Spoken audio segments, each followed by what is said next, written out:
Hello everyone, my name is David Peralta and this is my speech video for the discourse competence subject. For many years we've been taught about being proactive, productive and as efficient as we can in everything we do. From our jobs to our studies to even our hobbies, the things that we do on our free time. But what about if I tell you that there is an inner power within each one of us? A power that once it is being seized can help you to improve your abilities, to enhance everything that you do, to be more proactive, and also to be more efficient. That's what I call the power of being lazy.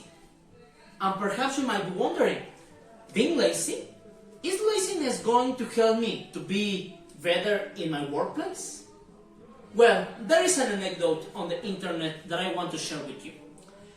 Do you know this multimillionaire guy called Bill Gates? Well, supposedly, he once said that whenever there is a hard job to be done, he asked the laziest man in the workplace to do it, because that man will surely find a way to do the thing in an effective and easy way. Also, nobody knows if Bill Gates actually said that. There is truth behind those words.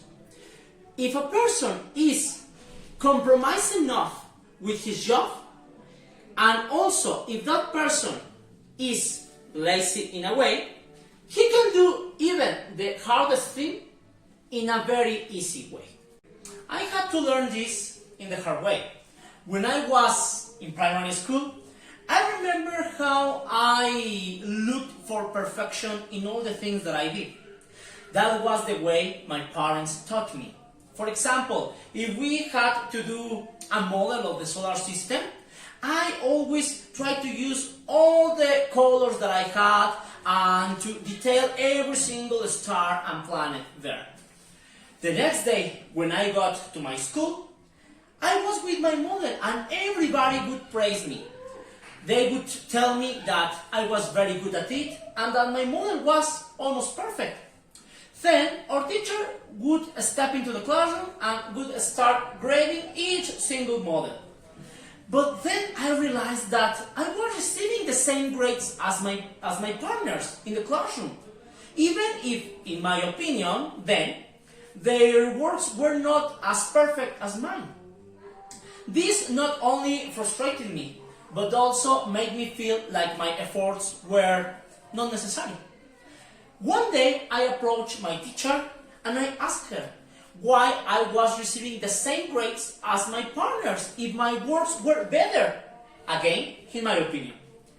My teacher looked at me and told me, I am not grading the perfection, David.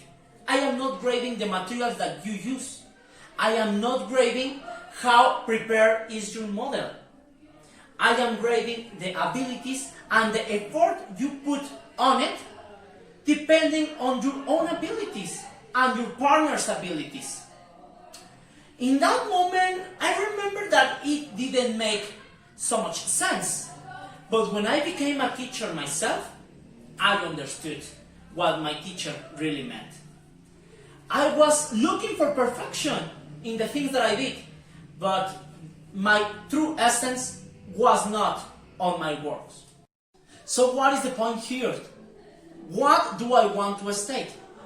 Don't let me be misunderstood. I don't want you to be lying on your sofa, expecting that everything falls from the sky on your arms. No, my friend. What I want you to do is to stop looking for perfection, because we human beings are not perfect at all. Stop trying and getting frustrated and getting stressed because things are not perfect, and begin being a little more lazy. But more important, stop trying and getting your children and getting your sons, your daughters, your cousins to being perfect, because they are not enjoying what is more important in the process. They are not enjoying life. Let them embrace mistake as the best way we human beings have to learn. Let them try and let them learn from their faults. Remember, if we don't start being more lazy, we are easy prey of what I call the society of stress.